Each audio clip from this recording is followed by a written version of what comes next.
نشانی ہے۔ لیکن کیا حضرت حسین رضی اللہ عنہ کے نام پر خرافاتیں کرنا، کیا ان کے نام پر ڈھول اور تاشے بجانا کیا جائز ہے؟ کسی طرح جائز نہیں ہے۔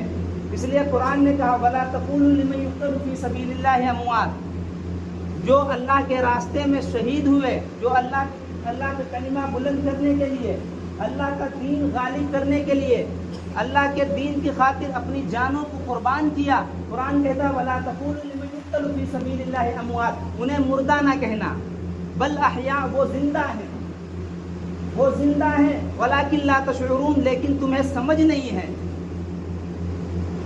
ایک جگہ اللہ نے فرمایا وَلَا تَحْسَبَنَّ الَّذِينَ قُتِلُوا فِي سَبِيلِ اللَّهِ أَمْوَاتًا، جو شخص اللہ کے راستے میں شہید ہوا، مردہ